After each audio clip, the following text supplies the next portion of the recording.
మనందరి ప్రియ మిత్రులు మన నాయకులు డాక్టర్ సుధాకర్ అన్న గారికి, సోదరులు వెంకటేష్, నరసప్ప, ఇంకా బీజేపీ పెద్దలందరికీ, ఈ సభలో పాల్గొన్న ఎస్సీ, ఎస్టీ, బీసీ, మైనార్టీతో పాటు అన్ని వర్గాలకు సంబంధించిన ప్రజలు, ప్రజాస్వామికవాదులందరికీ, ప్రతి ఒక్కరికి ముందుగా నా హృదయపూర్వక నమస్కారాలు తెలియజేస్తున్నాను.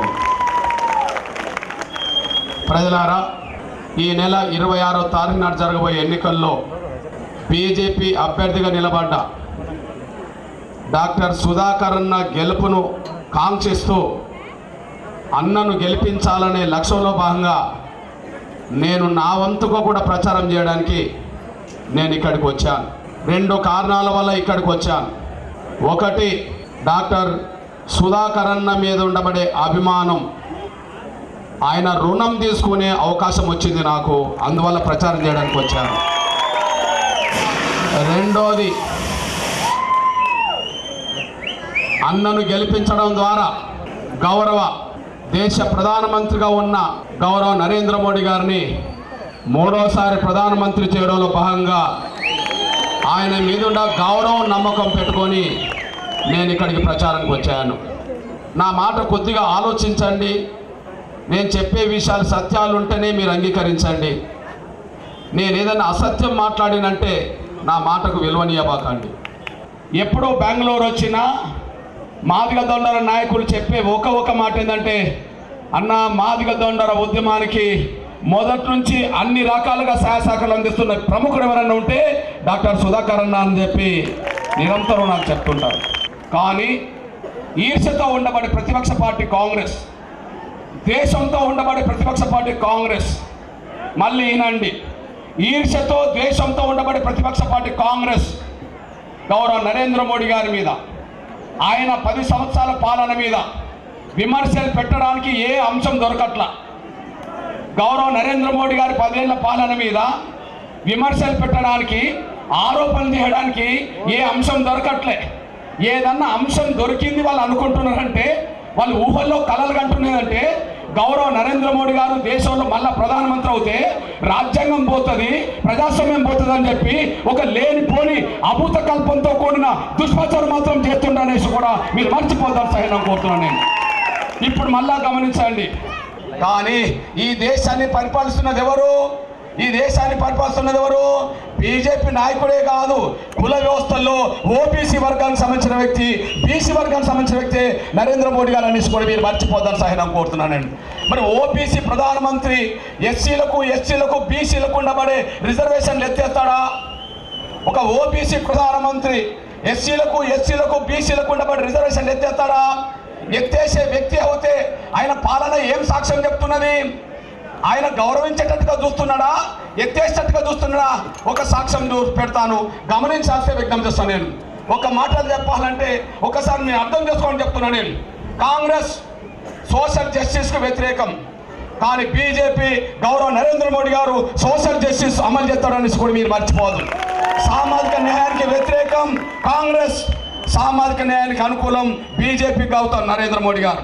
అందుకు ఒక సాక్ష్యం మీ దృష్టికి తీసుకొస్తున్నా. ఇప్పుడు నరేంద్ర మోడీ గారి పాలన వచ్చి ఎన్నేళ్ళు? 10 సంవత్సరాలు. ఈ 10 సంవత్సరాల్లో ఎస్సీలను ఎక్కడికి తీసుకెళ్ళి పెట్టిండు? అనగదొక్కిండా? 10 ఏళ్ళు దేశాన్ని పరిపాలించింది ఎవరు? కాంగ్రెస్. ఎవరు ప్రధానమంత్రి? మన్మోహన్ సింగ్ గారు. మరి ఎవరు నడిపిండ్రు? సోనియా గాంధీ గారు డైరెక్షన్లో నడిపిండ్రు. మరి సోనియా గాంధీ డైరెక్షన్లో ఉండబడే కాంగ్రెస్ పాలనలో 10 ఏళ్ళు అధికారం ఉన్నారు కదా. మరి 10 ఏళ్ళు అధికారం ఉన్నప్పుడు 2 సార్లు రాష్ట్రపతులు ఎన్నుకునే అవకాశం వచ్చింది కదా. కాంగ్రెస్ పార్టీకి, కాంగ్రెస్ ప్రభుత్వానికి, యూపీఏ గవర్నమెంట్కు 2 సార్లు రాష్ట్రపతులు ఎన్నుకునే అవకాశం వచ్చింది కదా. మొదటి పాలనలో మన్మోహన్ సింగ్ గారు మొదటి పాలనలో ఎవరిని ఎన్నుకున్నారు? ప్రతిభా పాటిల్ అనే ఒక మహిళను ఎన్నుకున్నారు. ఆమె సామాజిక వర్గం బ్రాహ్మణ్. అదే సమయంలో 2వ పాలనలో ఎవరిని ఎన్నుకున్నారు? ప్రణబ్ ముఖర్జీ. 2వ పాలన రాష్ట్రపతి అయ్యింది ఎవరు? ప్రణబ్ ముఖర్జీ. ఎవరు? బ్రాహ్మణ్. ఇంతే కదా. సామాజిక న్యాయం అంటే బ్రాహ్మణులకు న్యాయం చేయదే సామాజిక న్యాయం వాళ్ళకు. కానీ గౌరవ నరేంద్ర మోడీ గారు ఈ దేశానికి ప్రధానమంత్రి, ఆయన ఓబీసీ సంబంధించిన వ్యక్తి. నాకంటే, నా బీసీల కంటే వెనుకబడ్డ వాళ్ళు దళితులు కాబట్టి, గిరిజనులు కాబట్టి, నాకు అవకాశం వచ్చింది కాబట్టి నేను వాళ్ళని రాష్ట్రపతులు చేయాలని మొదటి 5 ఏళ్ల పాలనలో రాష్ట్రపతిని చేసింది రామ్నాథ్ కోవింద్. దళితులు నరేసి కూడా మీరు మర్చిపోతారు సహితం కాదని చెప్తారా? మొదటి పాలనలో రాష్ట్రపతిని ఎవరు చేసిండు? గౌరవ నరేంద్ర ఎవరు చేసిండ్రు? ఒక దళితుని చేశాడు. మరి రెండో పాలనలో రాష్ట్రపతి చేసే అవకాశం వచ్చింది కదా ఆయనకు. రెండో పాలనలో రాష్ట్రపతి చేసే అవకాశం వచ్చింది కదా. మళ్ళీ ఎవరిని చేసిండు? అడవిలో ఉండబడే, కరెంటు కూడా సప్లై లేని గ్రామంలో, ఆదివాసీ గూడలో ఉండబడే ద్రౌపది ముర్మనే నా గిరిజన తల్లిని చేసిండనేసి కూడా మీరు మర్చిపోతారు సహితం కోరుతున్నాను. ఏది సామాజిక న్యాయం? సామాజిక న్యాయం అంటే అర్థం ఏంటిది? దళితులను, గిరిజనులను పైకి తీసుకురావడమే సామాజిక న్యాయం. మరి నరేంద్ర మోడీ గారు పైకి తీసుకొచ్చిండు, కాంగ్రెస్ మాత్రం తొక్కిపెట్టింది అనడానికి ఇది సాక్ష్యమా కాదా? ఒక్కసారి మీరు అర్థం చేసుకోవాల్సింది వ్యక్తం చేస్తున్నాను. సామాజిక న్యాయం అనేది మాటలు చెప్పేది కాంగ్రెస్, సామాజిక న్యాయానికి విలువనిచ్చి అమలు చేసేది గౌరవ నరేంద్ర మోడీ గారు అనడానికి ఇది సాక్ష్యం అనేసి కూడా మీరు మర్చిపోదని నేను సవినంగా కోరుతున్నాను. అంతేకాదు మీ సోదరుడిగా ఒక విషయం గమనిస్తున్నా.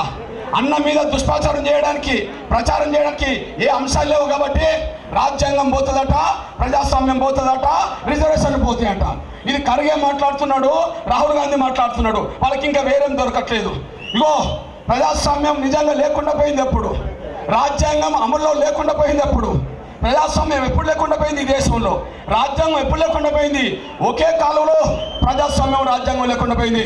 అదే రాహుల్ గాంధీ అమ్మమ్మ, రాహుల్ గాంధీ నానమ్మ ఇందిరాగాంధీ గారు పరిపాలించినప్పుడే రాజ్యాంగం లేకుండా పోయింది, ప్రజాస్వామ్యం లేకుండా పోయింది, ఎమర్జెన్సీ తీసుకొచ్చారు. రాజ్యాంగం లేకుండా పోయింది, ప్రజాస్వామ్యం లేకుండా పోయింది, హక్కులు లేకుండా పోయినాయి. ఎప్పుడు? వీళ్ళ నానమ్మ పరిపాలించిన కాలంలో. వీళ్ళ నానమ్మ పరిపాలించిన కాలంలోనే ప్రజాస్వామ్యం లేదు, వీళ్ళ నానమ్మ పరిపాలించిన కాలంలో రాజ్యాంగం లేదు. వీళ్ళ నానమ్మ పరిపాలించినప్పుడే ఎమర్జెన్సీ పెట్టింది. ఇప్పుడు ఈ దేశంలో ప్రజాస్వామ్యం కావాలని ఎవరన్నా రోడెక్కిండ్రా? ఈ దేశంలో ప్రజాస్వామ్యం కాపాడాలని చెప్పి ఎవరైనా రోడెక్కిండ్రా? కానీ ఇందిరాగాంధీ పీరియడ్లో ప్రజాస్వామ్యం కాపాడాలని దేశం రోడెక్కింది. లక్షల మంది అరెస్ట్ అయ్యారు, జైల్లో పెట్టబడ్డారనేసి కూడా మీరు మర్చిపోతారు సార్. నేను కోరుతున్నాను. ప్రజాస్వామ్యాన్ని కూని చేసిందే కాంగ్రెస్, రాజ్యాంగాన్ని కూని చేసిందే కాంగ్రెస్, హక్కులు లేకుండా చేసిందే కాంగ్రెస్. మళ్ళీ వాళ్ళే నీతులు చెప్తూ గౌరవ నరేంద్ర మోడీ గారిని ప్రజాస్వామ్యానికి వ్యతిరేకమన్నట్టుగా, ఆయన రాజ్యాంగానికి వ్యతిరేకమన్నట్టుగా ఆయన మీద దుష్ప్రచారం చేయడం అంటే ఒక రకంగా చెప్పాలంటే నీతులు వాలించడం తప్ప అందులో ధర్మం లేదు, న్యాయం లేదు అనే విషయం కూడా మీరు మర్చిపోతాను సహనం కోరుతున్నాను. ఇంకొక విషయం గుర్తు చేస్తున్నా, అది వాస్తవం కాదా అని మీరు పేరు చేసుకోండి. ఇక్కడ ఒక బీజేపీ కోట్లిస్టులు కాదు, వినడానికి వచ్చిన వాళ్ళు, అన్ని వర్గాల వాళ్ళు, అన్ని పార్టీల అభిమానులు కూడా ఇక్కడ ఉండడానికి అవకాశం ఉన్నది. నేను ఒక పేద బిడ్డగా నేను మాట్లాడుతున్నా. రిజర్వేషన్లు ఎత్తేస్తారని చెప్పి ఒక దుష్ప్రచారం చేస్తున్నాడు, నాకు తెలిసి రిజర్వేషన్లు లేనిది జమ్మూ కాశ్మీర్లో లేవు. మాకు అంబేద్కర్ రాష్ట్ర రాజ్యాంగం జమ్మూ కాశ్మీర్కు వర్తించదు. అంబేద్కర్ రాష్ట్ర రాజ్యాంగం దేశానికి వర్తిస్తుంది. అందులో దేశంలో ఎస్సీలకు రిజర్వేషన్ అమలు జరుగుతున్నాయి. కానీ భారతదేశంలో మన జమ్మూ కాశ్మీర్ మాత్రం రిజర్వేషన్ లేవు. ఎందుకు లేవు? అక్కడ ఆర్టికల్ 370 అని ఒకటి ఉండడం వల్ల అక్కడ ప్రత్యేక రాజ్యాంగం వాళ్ళకి అమలు జరుగుతుంది. ప్రత్యేక రాజ్యాంగం అమలు జరగడం వల్ల అక్కడ ఎస్సీ ఎస్టీలకు రిజర్వేషన్ లేవు.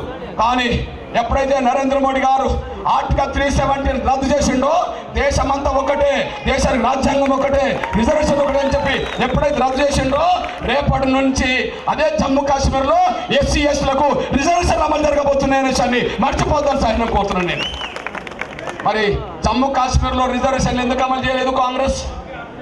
జమ్మూ కాశ్మీర్లో ఎస్సీ ఎస్టీలకు రిజర్వేషన్లు ఎందుకు అమలు చేయలేదు కాంగ్రెస్?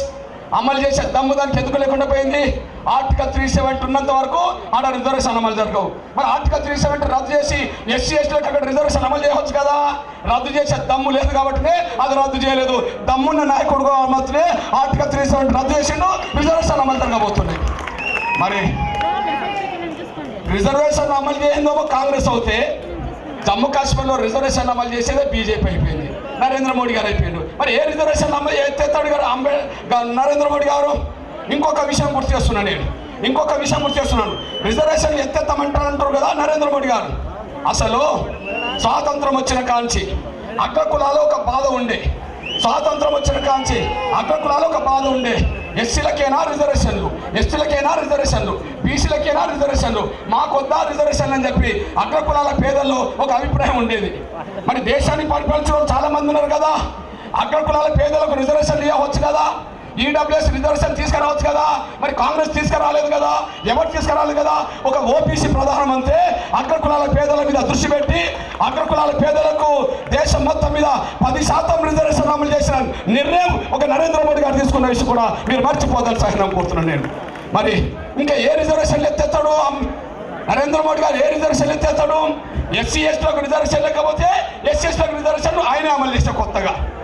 అగ్రకులాల పేదలకు రిజర్వేషన్ లేకపోతే ఆయన ఈడబ్ల్యూఎస్ రిజర్వేషన్ తీసుకొచ్చి దశాబ్దం కూడా కాలే. దశాబ్దం కాకముందే ఏ రిజర్వేషన్ ఎత్తేయడానికి అవకాశం ఆయనకు లేదు, ఆయనే తీసుకొచ్చినోడు. అంతేకాదు ఇక్కడ నా అక్కలు, నా చెల్లెలు, నా తల్లులు మహిళలు ఉన్నారు. మహిళల ఆకాంక్ష ఈనాడుది కాదు, మాకు అన్ని రంగాల్లో భాగస్వామ్యం కావాలి, మాకు చట్టసభలో న్యాయం జరగాలని చెప్పి స్వాతంత్రం వచ్చిన కొత్త నుంచి మహిళల్లో ఆవేదన ఉండే. ఆ ఆవేదనకు అనుగుణంగా అంబేద్కర్ మహిళా బిల్లు ప్రవేశపెట్టిండు. మహిళా బిల్లు ప్రవేశపెట్టినప్పుడు మెజార్టీ ఎవరికి ఉన్నది? కాంగ్రెస్కే ఉన్నది. దేశానికి స్వాతంత్రం వచ్చిన కొత్తలో మెజార్టీ ఎవరికి ఉన్నది? సంపూర్ణ మెజార్టీ ఎవరికి ఉన్నది? నెహ్రూకే ఉన్నది. మరి మహిళా బిల్లు ప్రవేశపెడితే ఆ మహిళా బిల్లు ఓడించింది ఎవరు? ప్రతిపక్షాలు లేవు అప్పుడు బలంగా, ఓళ్ళు ఉన్నదే కాంగ్రెస్. మరి కాంగ్రెసే మహిళా బిల్లును ఓడించింది. ఆయన నెహ్రూ కాలంలో మహిళా బిల్లు ఆమోదం పొందలే. ఇందిరాగాంధీ దేశాన్ని పరిపాలించింది, ఇందిరాగాంధీ కాలంలో మహిళా బిల్లు ఆమోదం పొందలే. మొన్న 10 ఏళ్ళు యూపీఏ చైర్పర్సన్ సోనియా గాంధీ గారే, ఆమె దాన్ని అమలు చేయలేదు. కానీ మహిళల పక్షపాతికి ఉండబడే మరి మా నరేంద్ర మోడీ గారే ఒక అంబేద్కర్ లాగా ఆలోచించి మహిళా బిల్లు ప్రవేశపెట్టి ఎస్టీలకు ఎట్లయితే రిజర్వేషన్లు ఉన్నాయో మహిళలందరికీ చట్టసభలో 33% రిజర్వేషన్ ఉండాలని చెప్పి మహిళా బిల్లు ఆమోదం తీసుకొచ్చింది ఆయన మాత్రమే. మరి ఏ రిజర్వేషన్లు ఎత్తేస్తాడు? ఈ మహిళా బిల్లు అమలు జరిగేదే 2029లో. అసలు 2029లోనే మహిళల రిజర్వేషన్ అమలు జరగబోతే మరి 2024లో ఆయన అధికారికి వస్తే ఏ రిజర్వేషన్లు ఎత్తేస్తాడు?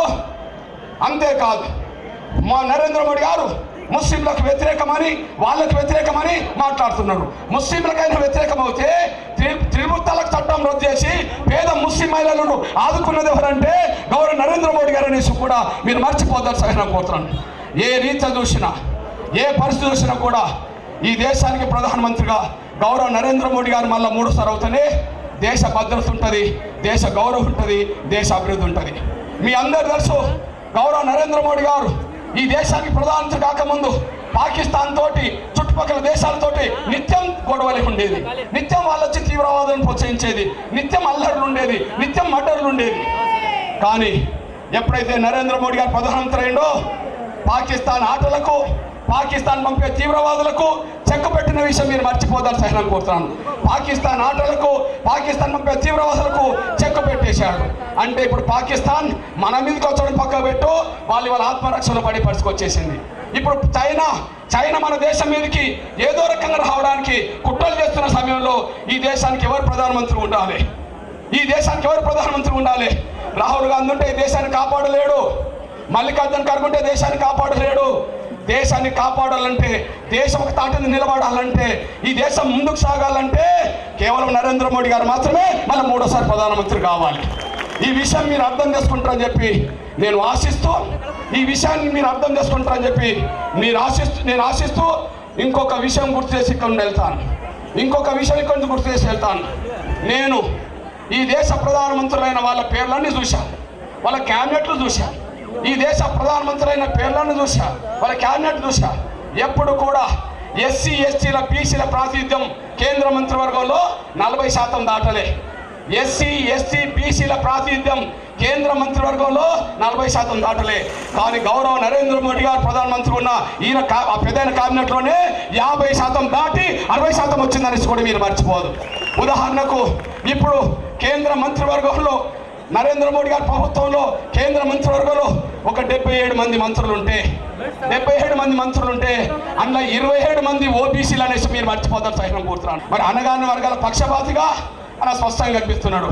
నిన్నగాక మొన్న ఏమన్నాడు రాజ్యాంగాన్ని మార్చారట అని చెప్పి ఆయనను అడిగితే ఈ రాజ్యాంగం మార్చే శక్తి నాకు కాదు, బాబాసాహెబ్ అంబేద్కర్ పుట్టినా మళ్ళీ ఈ రాజ్యాంగం మార్చలేడు. అంతేకాదు ఈ రాజ్యాంగమే నాకు భగవద్గీత, ఈ రాజ్యాంగమే నాకు ఖురాన్, ఈ రాజ్యాంగమే నాకు బైబిల్. కాబట్టి రాజ్యాంగ సూత్రాలకు అనుగుణంగానే దేశాన్ని నడిపిస్తున్నా అని చెప్పి ఆయన చెప్పగలిగాడు. గౌరవ నరేంద్ర మోడీ గారిని మూడోసారి ప్రధానమంత్రి చేయడం కోసం, సుధాకర్ రెడ్డిని గెలిపించడం కోసం ఈ నెల 24 జరిగిన ఎన్నికల్లో కమలం గుర్తుల్లో ఓటేసి అఖండ మెజార్టీతో గెలిపించాలని చెప్పి నేను సవినంగా కోరుకుంటూ మళ్ళీ చెప్తున్నా, నేనేమి బీజేపీ కాదు. ఆయన గౌరవ నరేంద్ర మోడీ మూడోసారి ప్రధాని కావాలని, నా సోదకరాన్ని ఇక్కడ ఎంపీ కావాలని కోరడం కోసం వచ్చాను. నా మాట మీద విలువ ఉంటే, నా మాట మీద గౌరవం ఉంటే, లేదు నేను చెప్పింది సత్యం అనుకుంటే మాత్రం అన్నకు ఓటేసి అఖండ మెజార్టీతో గెలిపించాలని కోరుకుంటూ, ఆ విధంగా గెలిపిస్తామన్న వాళ్ళు ఆత్మసాక్షిగా చేతులెత్తాల్సిందిగా నేను విజ్ఞప్తి చేస్తూ బయలుదేరుతాను.